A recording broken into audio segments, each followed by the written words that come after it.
Halo, ketemu lagi di channel Maisa Bertanya. Kali ini kita akan berkenalan dengan sosok aktivis, juga dikenal sebagai pendiri Mapala Indonesia. Ini adalah tokoh penting bagaimana proses berdirinya Mapala. Tetapi kita akan mengupas bagaimana sih sisi-sisi kehidupan Sok Hogi atau yang dikenal dengan kawannya, dipanggil dengan Gi, pada buku Sohogi. Sekali lagi ya, kita akan membaca surat-surat Gi di balik pemikirannya yang keras terhadap pemerintahan pada saat itu. Juga Sohogi ini adalah sisi yang romantis. Tak jarang ia mengirimi pacar-pacarnya dengan puisi, dengan surat-surat yang manis, juga pujian dan dukungan terhadap aktivitas yang dilakukan kawan perempuannya. Ya, untuk yang pertama ini kita akan mengupas surat yang paling melekat pada buku sekali lagi ya, di halaman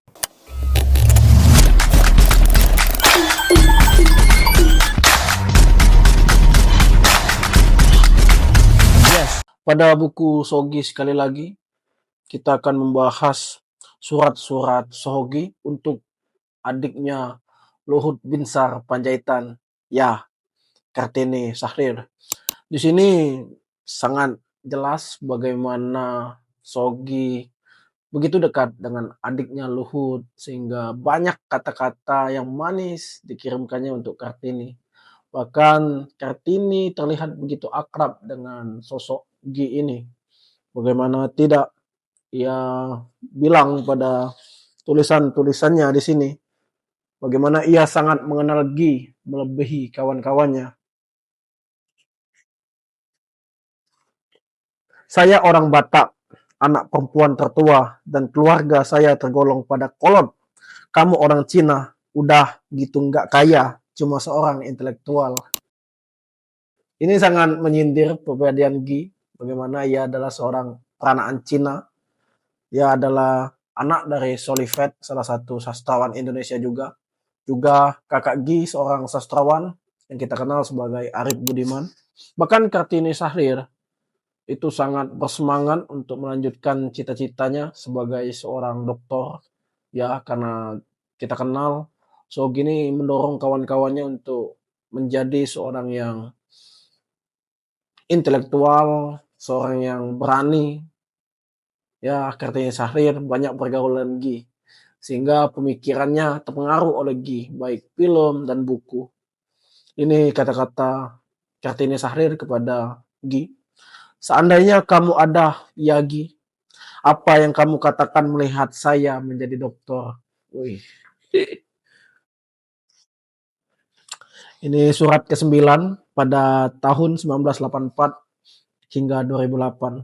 Hai Hoki manis, begitu kembali ke Indonesia, saya sudah disibukkan dengan mengajar di kampus.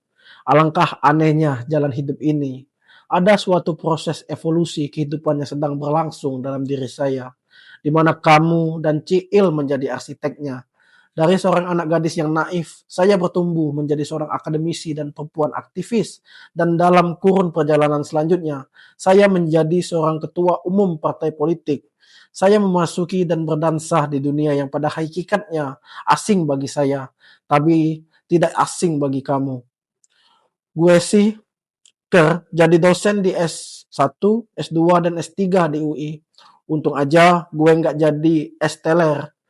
Kamu bisa nggak sih bayangkan saya jadi dosen, saya mengajar metode riset untuk studi kajian perempuan pada program S2 di UI dan antropologi ekonomi.